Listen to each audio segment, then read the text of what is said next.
Yeah, for sure. I mean, you can go on Instagram or Facebook and flip through the reels and you'll find thousands of reels saying like, eat this to lose belly fat, eat this to lose your butt, eat this. And it's like these 5 foods, blah, blah, blah, blah, blah.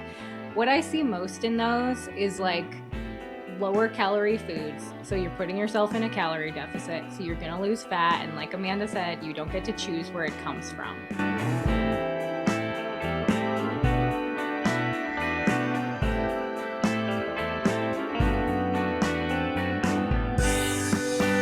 Welcome to the Bacon Bibles and Barbells podcast. I'm Coach Justin, joined by Coach Amanda and Coach Emily, which is great because we're going to talk about crazy fitness gimmicks of 2026. That's what I've called it so far. Maybe something will be better in the YouTube description. But it's particularly, I think, beneficial to have them here because it seems like most of the stuff gets targeted toward women. And women tend to be the most vulnerable to these kinds of marketing placements, if you will. Not to disparage women or anything, but it is true and it's a thing. And it seems like guys are basically like, yeah, I'm fat and out of shape because I drink too much beer. And if I want to do something about it, I'd go to a gym and stop drinking beer. And women are like, yeah, I'm fat and out of shape, but I bet there's a shortcut. Mm-hmm. Or something else wrong with me. Or I'm special and we're all special. Yeah, I'm super unique, and the things that work for other people don't work for me because I am a snowflake. So we've got a huge list of these that Emily put together that are great. We probably won't even get to all of them unless we move really, really fast. And these are, I mean, we have all seen these. And to kind of preface this a little bit, many of these are actually effective if implemented correctly. It's just that they all require some degree of work and effort and intentionality around how they're implemented. And they're not like going to do the work for you as is often advertised. And some of these things do nothing whatsoever, and you shouldn't even bother with them. They're a waste of your time and money. So we'll try to like talk through like what's what as much as possible and like bring out that like, yes, this has a place for this in this context, but it's not going to like just burn fat off of you or just get you in shape or be like actual exercise in a bottle kind of thing. So I think the great one to start with at the top there, detox teas and cleanses. You can't even say it without laughing. It's just, I mean, like, yeah, I feel like it peaked honestly kind of like in the 2000 teens maybe. And we're a little bit past the detox teas and cleanse peak, if you will, but it's very much still a thing because I still see people posting about it from time to time. You guys probably see a little bit more because it's targeted toward women. I definitely see the ads for things like this. Yeah. Yeah, I don't. And they've changed a little bit over time. Now it's like mix this herbal thing together in place of your wine at night, and it's supposed to be that kind of replacement, like an herbal tea, but a powder that's dissolved. So yeah, and people have moved on from green tea, and they're into matcha now, which is the same thing. So it's just morphed. Yeah, matcha. I think matcha has caffeine in it, though. Where green tea has caffeine, it's very little. Matcha, I think, actually can have quite a bit of caffeine, if I'm not mistaken. I think it does.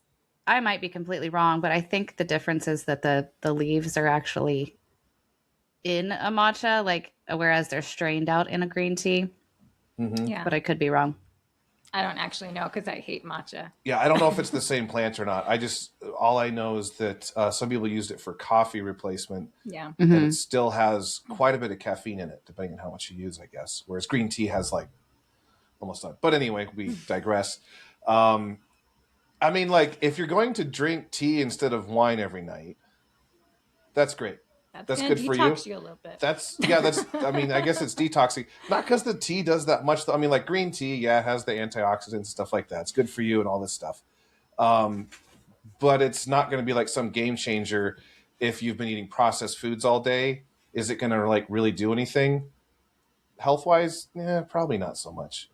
But if it's an assist to get you to like have something to drink that's not bad for you and that actually is a little bit good for you. Because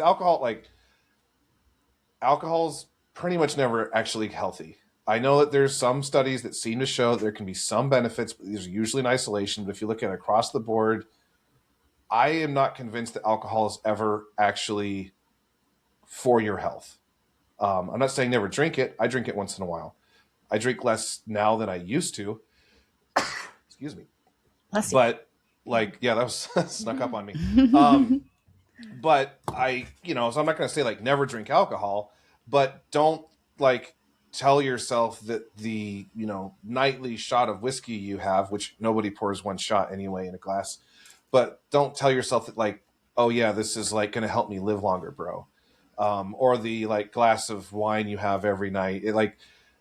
It's probably not that bad. If you like 2 servings is the limit per week before like risk really goes up. But even then, I don't think it's still a toxin that your liver has to deal with. You're like, it's not, yeah. So if you want to do tea instead of alcohol at any point in life, cool. If you want to do a detox tea and leave everything else in your life the same and think you're doing yourself any favors, I mean, like all the people that do it, I remember the whole cleanse thing a while ago was like, basically eat no food, have juice and these teas and everything.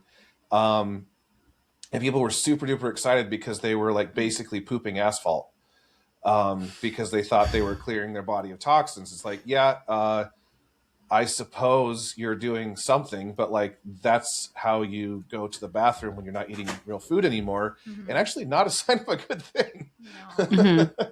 No. Yeah.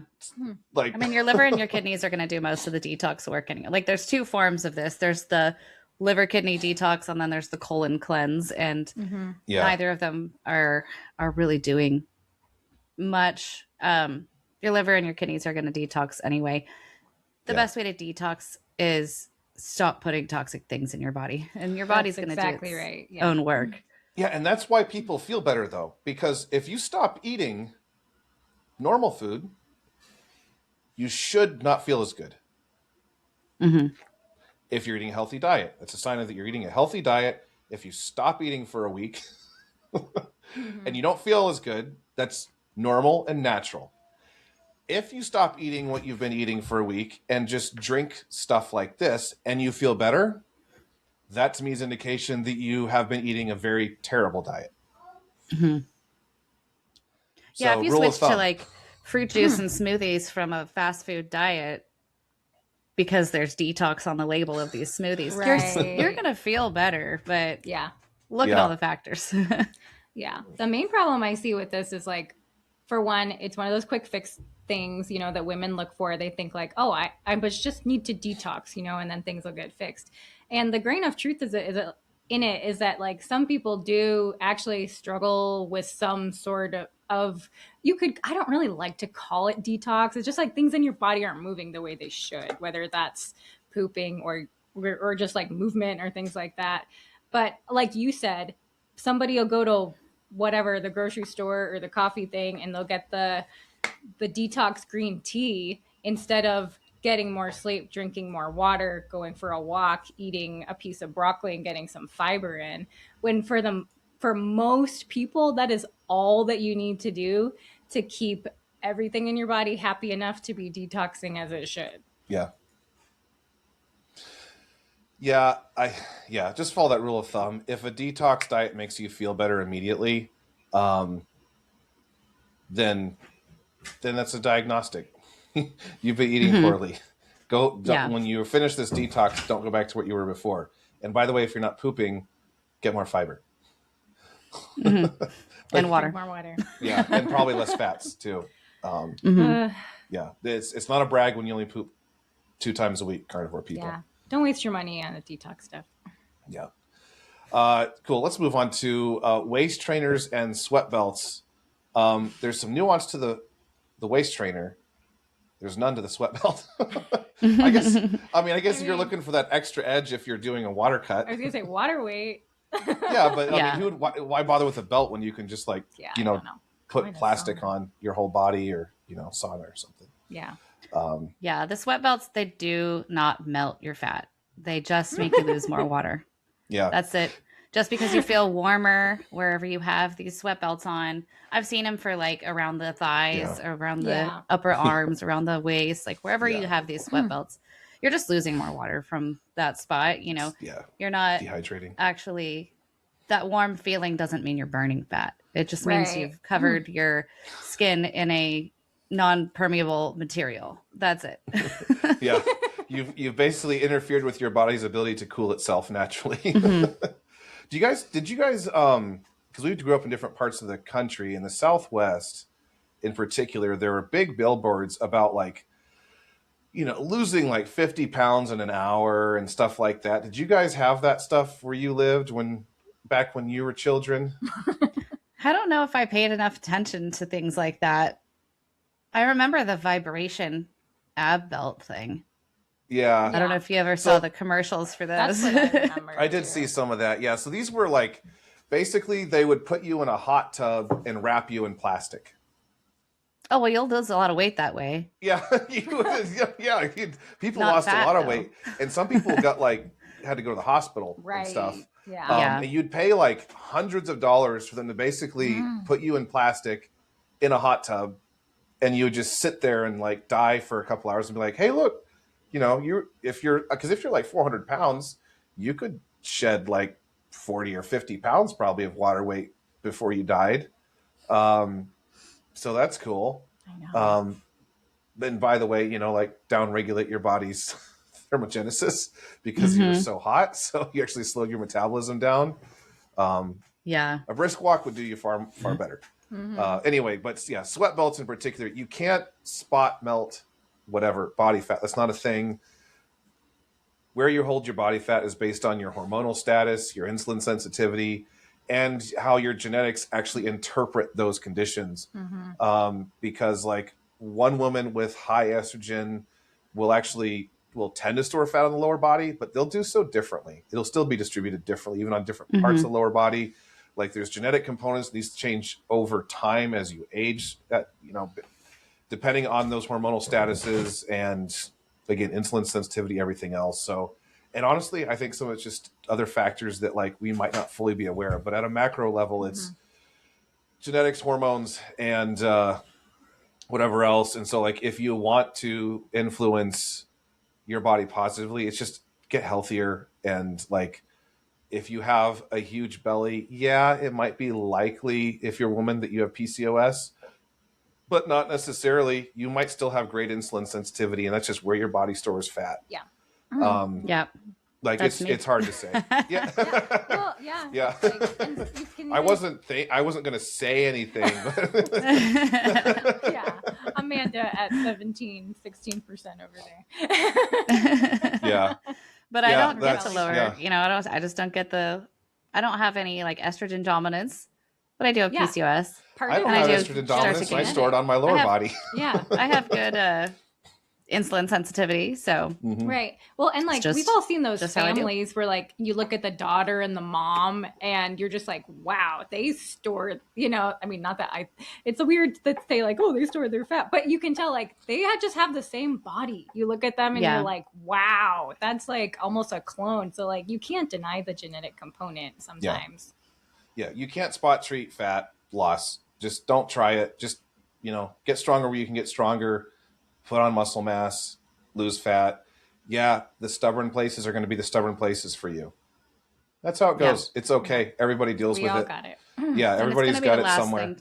Last thing to go whenever you're losing fat. That's, you know, if you just accept that from the very beginning and pay attention to the positive changes that your body's going through, it's going to be way less. You know, you're going to look in the mirror with way more positivity than just looking at that one area. You can't wait to go away.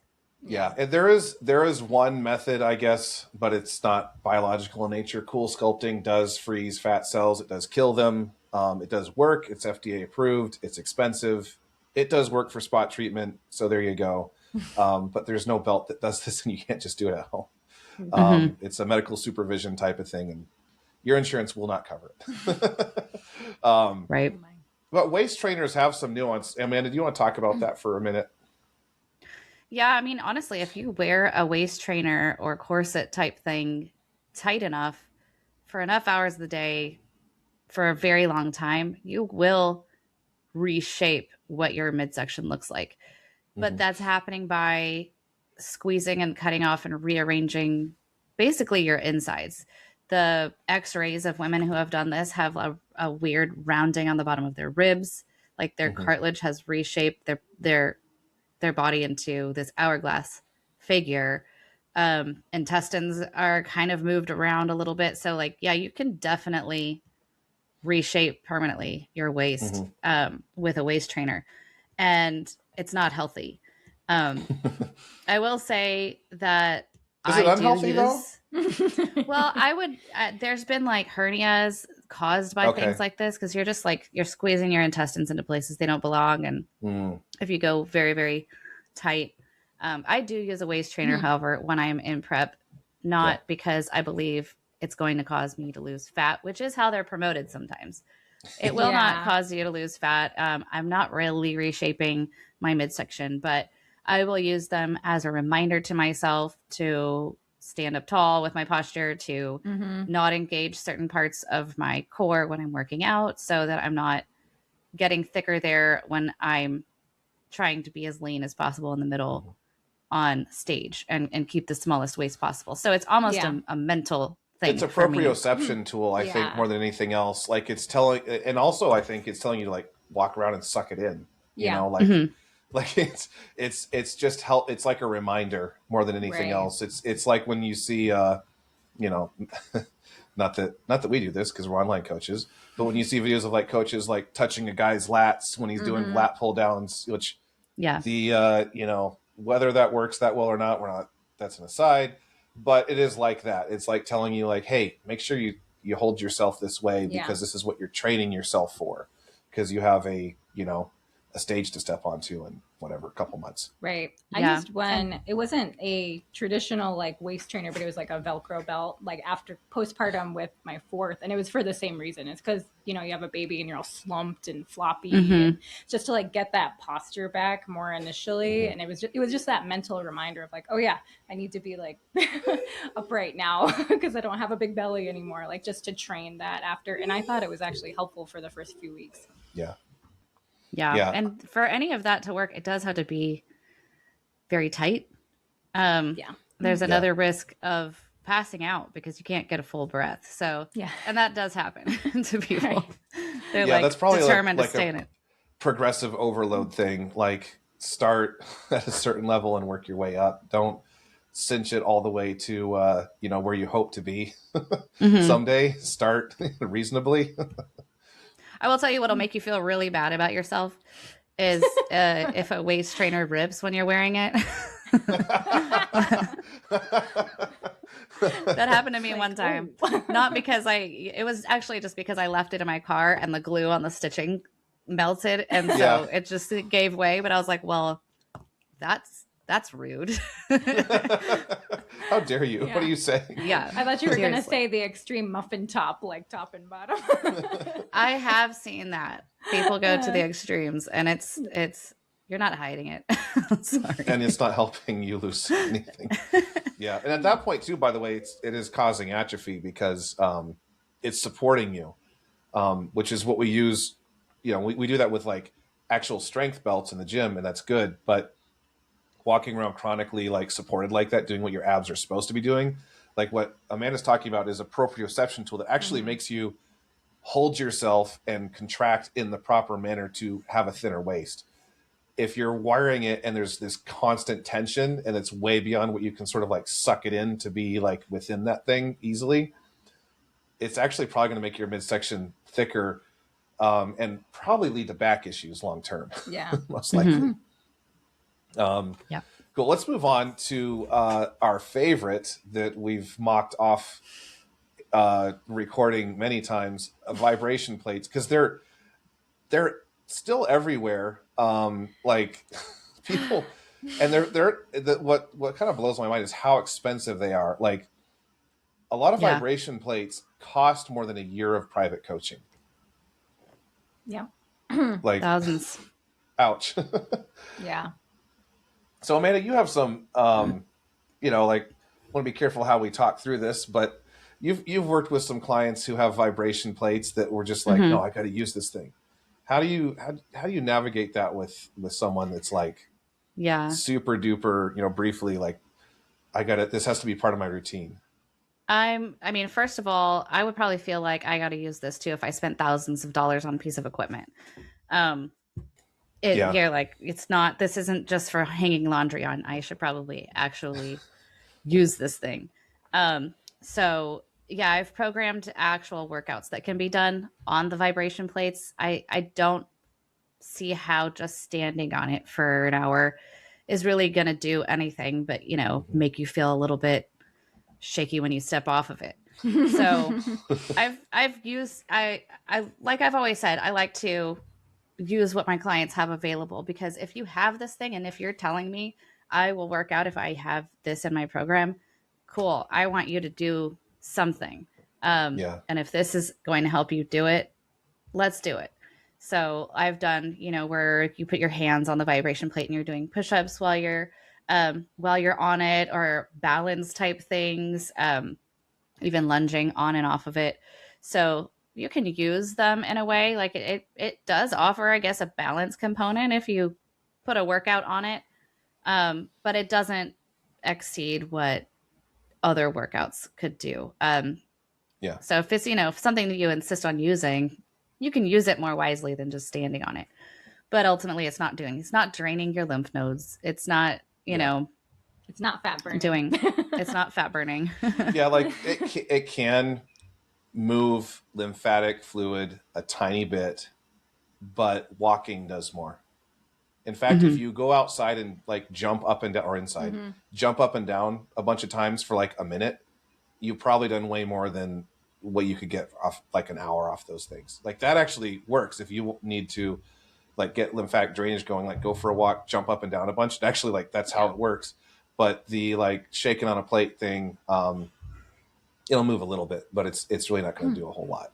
Yeah. When people ask me about these, because I've had women say like, oh, should I get one? Like I use the comparison to a massage.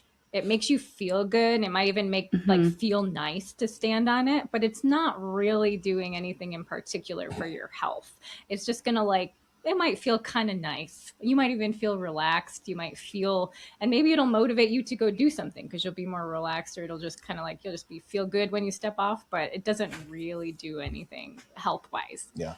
Yeah. We're going to start selling them in the High Calling Fitness store though, because that's pretty awesome. Good profit margins. Yeah, I know. So here's another one that I don't see this content much, but I know Emily's seen it for sure. Like spot reduction exercises and diets. We kind of already talked a little bit about it anyway, but I just figured we'd touch a little bit, especially on the diet, like stuff. I mean, I have seen stuff like, oh, if you want to, have a slimmer waist, then do crunches. It's like, well, yeah, it can work if you have atrophied abs, but like there's actually bodybuilders like don't do a ton of ab work usually because you do thicken your midsection. Like that's why, like I have a thick midsection. If I got down to 10% body fat, I would probably still have like a 35-inch waist. I bet I'm about 39 inches right now. I would guess. Like it's because of lifting heavy things. You're going to have a thick abdominal wall. So that aside, diet specifically, like if you eat this foods, it'll burn from here and stuff like that. What have you guys seen out there? Personally, I've seen women do like tricep exercises to get rid of the flabby, bingo wings on the back of their arms. And then they get upset because they're looking bulkier. I'm like, no, you added muscle to your tricep. If you want the flabbiness to go away, you have to lose the fat. So you're not spot reducing fat by doing a tricep exercise, for example. Now it's good that you're building some muscle. That's great. But fat, you just can't decide where you lose it. Like we were mentioning earlier, you just can't. And I'm sorry if that's disappointing, but you know what? And if keep you going have and you'll be surprised whatever you look like whenever it does come off. So yeah. And if you have like the bat wings under your triceps because you used to be like heavier, whatever. Yeah. like that's extra skin. Honestly, the best way to deal with that is to do tricep exercise and bicep exercise. It will fill out some of that. But if it's very much, your arms are never going to get, especially for a woman, you can't have huge arms. It's not going to work. It's just part of life. It is what it is. Would you rather be, leaner and healthier with extra skin? Or would you rather have that same extra skin be filled out with body fat?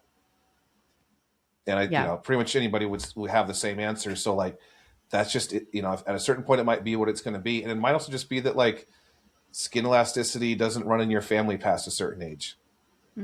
That's okay. It's still better to be at a healthier body composition and have some extra, like loose skin. A little bit of loose skin doesn't compromise your health. A bunch of extra body fat or being under muscle does. Yeah, for sure. I mean, you can go on Instagram or Facebook and flip through the reels and you'll find thousands of reels saying like, eat this to lose belly fat, eat this to lose your butt, eat this. And it's like these 5 foods, blah, blah, blah, blah, blah.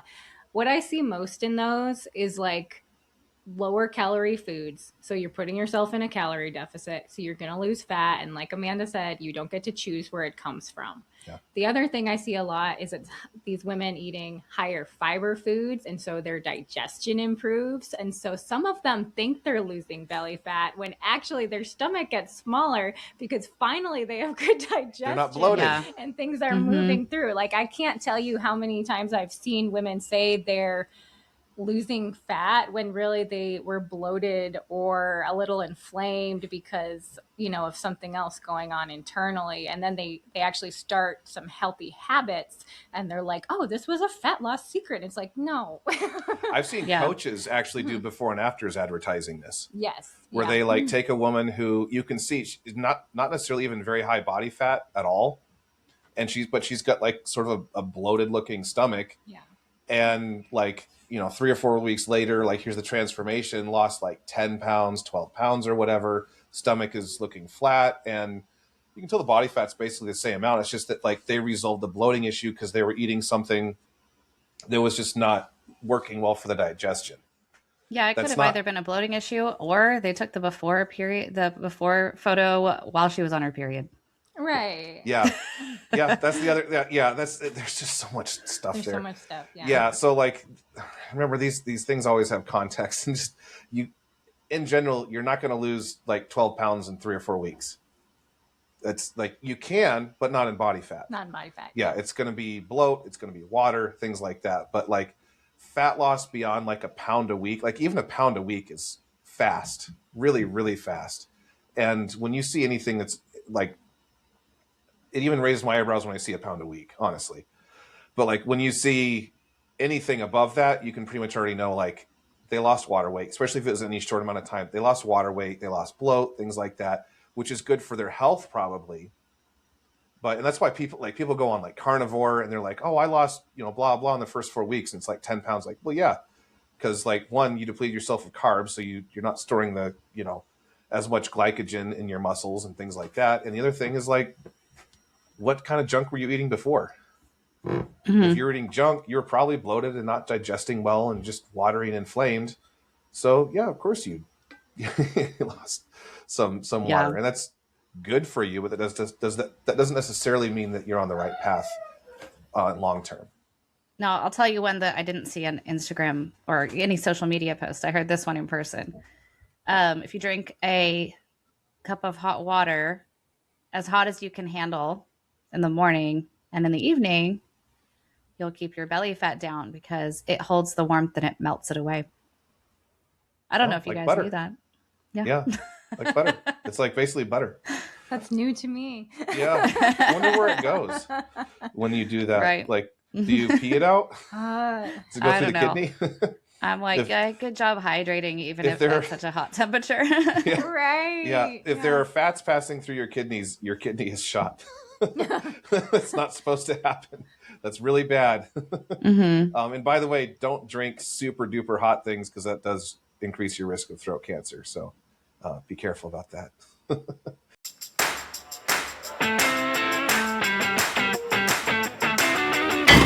My name is Justin Johnson with High Calling Fitness. Maybe you're tired, gaining weight, waking up with joint pain, back pain, and a body that just doesn't feel like it used to. You've tried to fix it, but nothing seems to last. What if you don't need another app or crash diet, but a real coach, someone to meet you where you're at and walk with you step by step? At High Calling Fitness, our coaching comes to you wherever you are. No matter where you live, small town or city, across the country or across the world, your health still matters. You don't have to go it alone. We build personalized plans based on your goals, your schedule, and your equipment, even if it's just a set of dumbbells in a small space. This isn't just training, it's a personal partnership. You'll get weekly updates, one-on-one access to your coach, and ongoing support through Zoom and Slack every step of the way. We're here to help you build strength, restore energy, and claim the life you were meant to live. Book a free consult today. Let's talk about your goals and see how we can build something better together. High Calling Fitness, built for the everyday, ready for the extraordinary.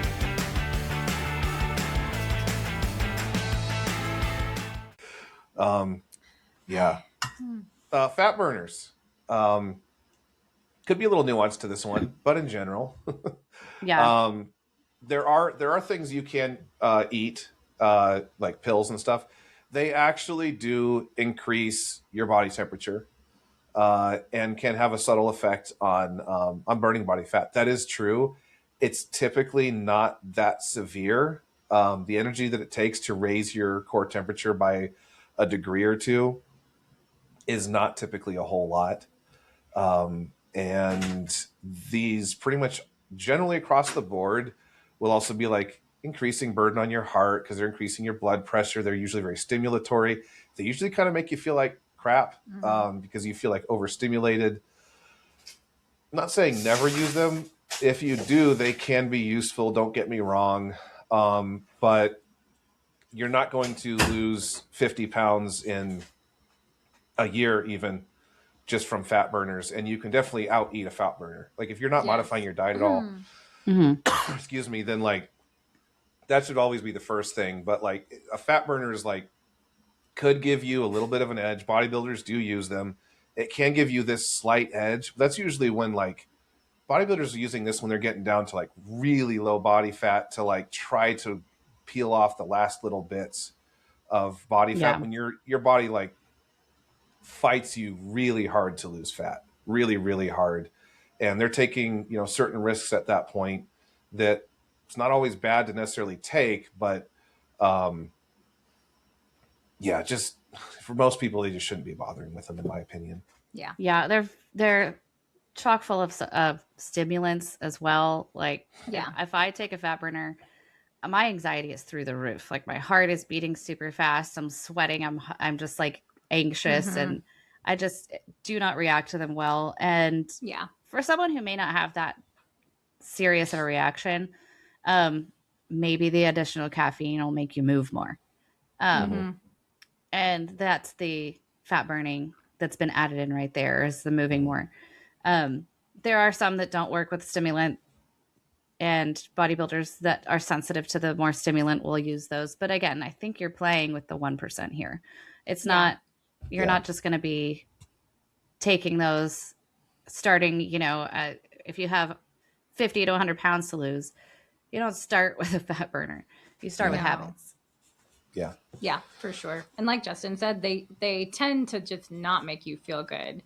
And so it's like we were just talking about this the other day. I've never felt worse from taking something than I felt when I took a fat burner. And I would take the discomfort of eating a little less any day over, like you were talking about, the sweat and the shakes and the anxiety that a lot of it can come with it. For most people, with that last 1%, it's just not even worth thinking about. Yeah, I think I tried one for a little bit once. I just felt hot all the time, which I feel hot all the time anyway. So you just sweat, I was just extra hot. I wonder if you're really a bigger person, you can get away with more, or maybe it's dosage dependent, but I don't know. But in general, for normal people, just not really a fan. If you want to use it for a competitive advantage, carefully. And by the way, this is one of the things that kills bodybuilders. Yes, like two things that kill bodybuilders are stimulants and dehydration. And especially for men, aromatase inhibitors, but that's kind of a different area. But like the heart failures and kidney failures you see, it's from like these and dehydration. Right. Extreme levels of everybody dehydration. blames the roids, but it's the diuretics. It's the stimulants. Yeah. It's the diuretics and stimulants. It really is. Yeah.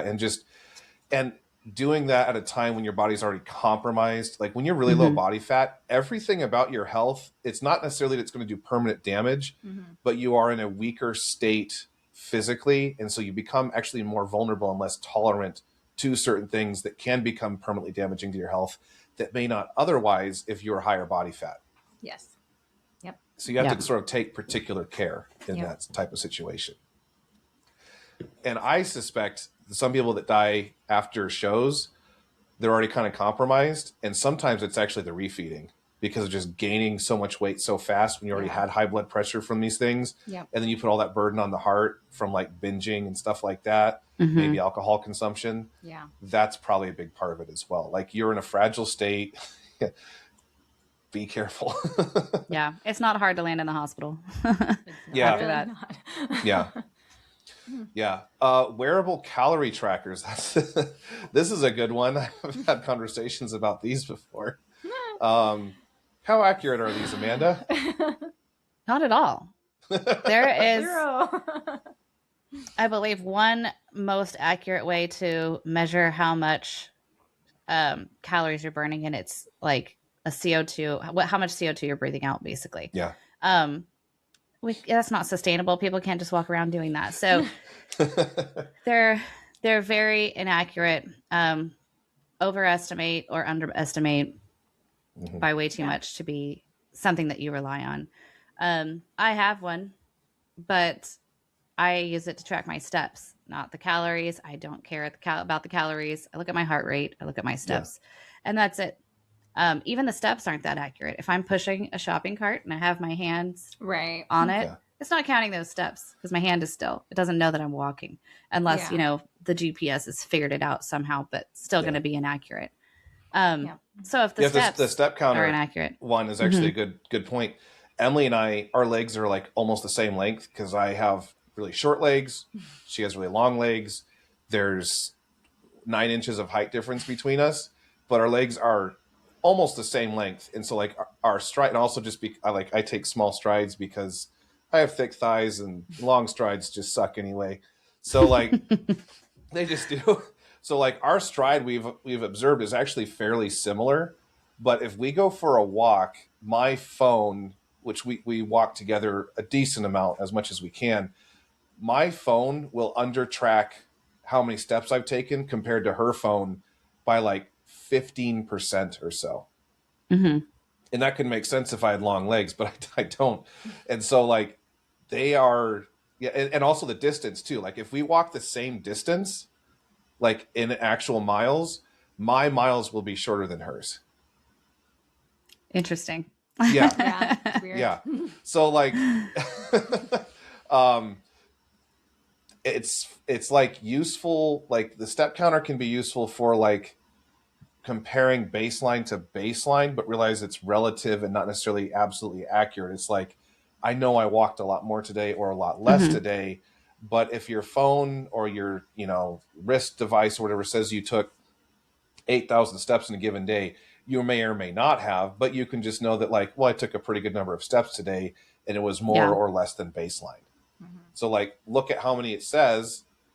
And if you're meeting your goals as far as fat loss, which if you're trying to, lose more weight from more activity, it can be useful to know like, well, I want to turn this up. So I need it to say 9,000. Doesn't mean you took 9,000 steps, but it means you took more steps probably. So I think it can be useful for that. Yeah. Yeah. That makes me want to put a step counter on Anthony and I, cause he's a whole foot taller than me. And that would be funny to just like walk the same distance in a day and see how much the steps are different. Cause I always feel like I'm like double timing it when I'm walking next to him. And also see what the difference in the actual distance traveled estimate is too. That would also be interesting to see, I think. Yeah, for sure. And the other thing I'll always say about wearables too, don't wear them at night unless you really want to, like they can have some use for sleep, quality tracking. There actually is some merit there, but realize they are negatively altering your sleep quality. And so what I would usually tell most people is, if you've made a change that might affect your sleep quality, it could be worth wearing it once in a while after you've made a change to see if there was a difference from your previous baseline, but don't wear it on a regular basis. Yeah, I do wear mine all the time. Yeah, I know. I think this has come up before. And we love you. I like it. Yeah. I have my alarm in the morning that buzzes on my wrist and wakes me up. Yeah, actually, I could see where that would be. I've actually thought that would be nice, but it's just like, no, I'll just, like, my phone's in airplane mode on my, end table right there, and it makes a noise and I wake up. Yeah, so online physiques. What do you mean by that, Emily? What I mean by online physiques is that we can all scroll through social media and see people's photos, guys with their shirts off, girls in their workout clothes. They can be advertising or not advertising or inadvertently advertising, right? We all know what that means. And the physiques that you see in your daily social media feed are probably either not the physique that they really have in person, or have been enhanced in ways that you may not know about, whether that's through substances, through surgeries, through other things that are going on. Well, and editing, AI. AI will just pinch your waist. I mean, I don't know if you guys know. I know Amanda knows about Goob. I think, right? I think that I don't think Instagram I know about that, but I know that editing has gotten to the point where, like, when it first came out, kind of like shrinking the waist down and making the glutes look fuller is what women were doing. Yeah. You could see some alterations in the image behind them, like we're like bowing out or like lines, shrunken in. Yeah. And it's getting to where those are not that detectable anymore. Yeah. Yeah, it's getting more difficult. Yeah. Yeah. I've played with it on myself just to see, and it's crazy. It's really crazy, like, what you can do. And I think most people would never pick up on it, especially with using some of the AI tools. Yeah, and even aside from those things, just angles and lighting and, just get out of the gym so you had a pump and that sort of thing so the muscles are larger. I've taken, like, pictures of myself, like, before and after a workout even, and, like, posted them to show, like, the difference between when my muscles are full versus flat, just for informational purposes for people to be like, hey, what you see might not really be that real. And, like, you don't see, like, what it looks like when that person, like, bends over to pick up a dumbbell off the floor and, their belly's there, because we all have that. So, like, it's not real life. It's what someone looks like in ideal lighting, possibly with AI photo editing of some kind, and perhaps drugs and things like that, which it's fine if that's what you want to do, but at least be honest about it. Yeah. But the biggest problem I have is with, like, some of the editing in particular. It's often not what you think it is, especially, like, the bigger the social media account, probably the more likely they are to be using editing in particular. Yeah, the Goob_U2, I think, Instagram account, he hits these people all the time. So he, like, shows, he's really good at finding, like, comparisons between different pictures and, like, background lines that, like, you might not be able to find very readily, because influencers are getting better at trying to, like, make sure there aren't straight lines behind them when they do this stuff. But he's also, like, sometimes finding shadows and things like that. So that's interesting. Yeah, I'll check it out. It's actually an interesting. And he actually does some charity work too. That's kind of cool. So anyway, essential oils. They smell nice, and there can actually, and I will say, there can be uses for essential oils. Like, if an essential oil relaxes you, that's great. If an essential oil makes you feel like, I've used mint when my nose was stuffy and it kind of cleared it out, right? Because it's like menthol, right? It's that same type of thing. So it can have merits, but as far as its ability to, and actually there's some study on, like, using certain smells to enhance learning. Yeah. Like if you have the same smell present when you sit down to do certain types of focused mental work, that there can actually be merit behind that, because it gets your brain into that mode of like, okay, it's time for me to learn, study, memorize, whatever the thing may be. But it's merit for like curing cancer and anything to do with like real weight loss or anything like that. Hormone balancing. Yeah, the hormone balancing one. Yeah. Define hormone balancing when it comes to women's hormones anyway, in particular. Like, which are supposed to be in different levels. Like it at different changes. times. It changes at different times. And what might represent a healthy hormone profile from one woman, like there are generalities. Yes, that's true. I've looked at a lot of women's blood work. I've seen women that seem to be doing really well health-wise, and their hormones look fairly different from another woman who seems to be doing well with her health as well. So it's just, these are different things. And so like, one, define for me what balanced hormones are, and two, like, and what is the extract from a plant doing for this? It's nothing really. Yeah. I mean, plants are still very powerful substances. A lot of our drugs are made from them. So like there's some merit to, certain ones probably are toxic. And I have never been a fan of ingesting them. That was a big push for a while, ingesting them. It always just kind of rubbed me the wrong way. My concern has always been, since I was making soap for so long, was what they do for the skin topically. Like tea tree oil is going to kill bacteria, things like that, or what the smell is. Like lavender is more associated with calming and stuff like that. But they're not going to like elevate you to this higher plane, like some of the woo-woo people say about essential oils. One of the funniest stories I like to tell, and this is when the two big MLM essential oil companies were kind of at their peak in the homeschool world. At a homeschool event, some kids were running around. One boy fell off some concrete steps and broke his arm. It was quite obviously broken. You could see the bend. I know. And all these moms start running out to put essential oils on it.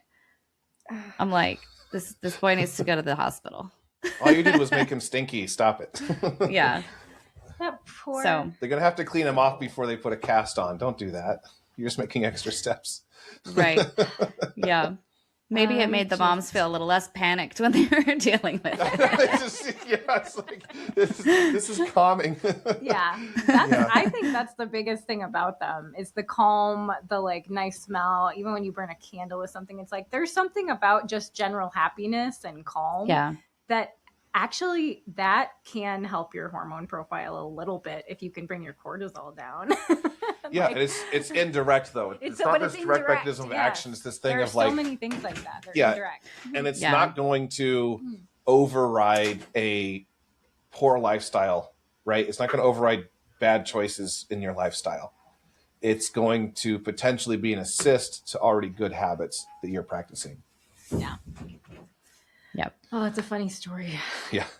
I don't want to go through all of these necessarily. Yeah, just pick. Let's see here. Let's do the protein fixes everything one. I think there's been some nonsense around that. Because first of all, heard you guys. It does. Second of all, there's some nuance. That's also that's true. Yeah, basically everybody who's not intentionally seeking out extra protein, you need to do so. Like that. Like I'm not a big fan of blanket statements, but I'm pretty comfortable making that one. Beyond that, there are some people that are basically saying, from what I gather, because I don't see this stuff as much, but Emily was talking about it. Amanda, you were too. Emily sends me some good stuff that she finds. Amanda and I have a good Slack channel. I think the big one that you were talking about was like, add protein to your existing trashy diet and you're going to lose fat. Well, guess what? Yes, you should eat more protein, but if you're actually adding calories, you are going to get more fat. If you're already overweight, you're going to put on more body fat. Yeah. Calories matter. Like, yes, you should get more protein. And it may make it harder to eat as much as you were eating. So that's good. but that's very rarely sufficient in my experience. Seems to be the intention behind it, is if you're adding more protein, you're not going to have the appetite for all the other things that you're eating. Yeah. But the way it's said, if executed that way, is going to add more calories. So, yeah. Or there's the only eat protein and pull everything else from your diet approach. And I have worked with at least 2 women at this point where they have heard this somewhere, like just that protein from both the satiety factor and the thermic effect of food is going to make you lose weight if you only add more protein, and they've kept the rest of their diets exactly the same, but added another 400 or 500 calories from protein because they were eating really low protein before, right? Like, and so they up their protein like crazy. Now they're in a calorie surplus, and they come to me 8-9 pounds later, and it's like, why am I gaining weight? And it's like, well, you just started eating more calories. Yeah. Yeah. And the eat protein sources only thing, like that is something that should rarely be implemented. And if so, for a very short duration. Couple reasons why. I mean, we've talked previously about how like even your body hormone production, a lot of it's downstream of how much insulin you've been producing. And so like if you're not producing very much insulin, your hormones will tend to downregulate. But beyond that, just for your gut health and things like that, if you're eating protein sources, that means you're also getting fats. Fats aren't always bad. The right amounts of fats are needed and good and necessary. However, it's like saturated fats in particular cause certain kinds of gut inflammation, especially in the lower intestine. In fact, there was a recent study that I saw that showed how specifically eating starches, just like potatoes, rice, things like that, not sugar, not like white sugar, but like just normal, natural, starchy foods, actually fed bacteria that helped reduce that inflammation. And like God made all of these foods. They're for us to eat. When God put Adam in the garden, he didn't say like only eat meat or anything like that. That's not in the Bible. That's not elsewhere. And it's not in the evidence that we have. Fiber matters. Carbs matter. Protein matters. Fats matter in the right amounts. And so telling someone like just eat protein or just add protein, there is going to be more to it than that. And yes, there are people out there that maybe just eating a bunch of meat will make them more satiated and help them lose fat.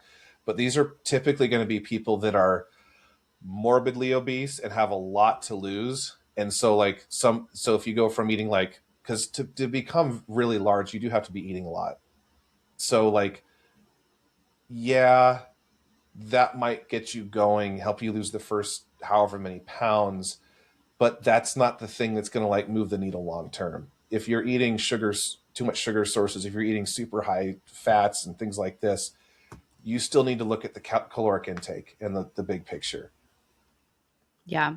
I do start my nutrition coaching with a protein-centric approach.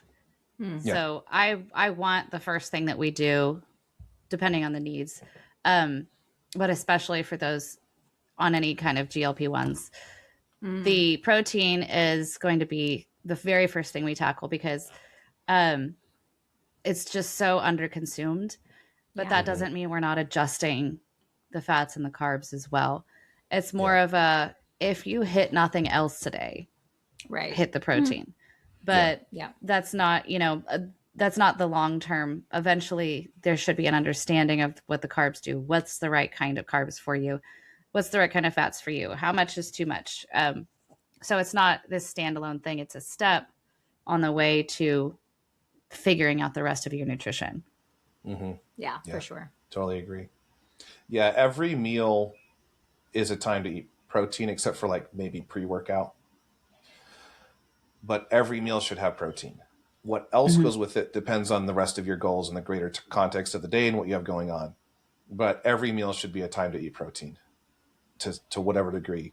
Generally, that's going to be a minimum of 30 grams. Anything less than that, it just doesn't really do a whole lot. Less than 30 grams doesn't really stimulate muscle protein synthesis in any meaningful manner, because your body's just going to use that to sort of keep the lights on. And a lot of, especially women, rarely even eat that much at any one meal on a given day. It's very rare. So just shifting that mentality alone could be very, very helpful to a lot of people for sure. Well, cool. Yeah. There's a few others we could have gone into that would have been great, but I think we sort of hit the highlights. So I hope this was fun, entertaining, and helpful to some people that are listening. Hopefully nobody who's doing this stuff felt horribly offended. But if you want to talk about it, just book a meeting with us or something, or message us, even if it's hate. So if you want to visit us, of course, highcallingfitness.com. We'd love to talk to you. And until then, gains and grace. Gains and grace. Gains and grace.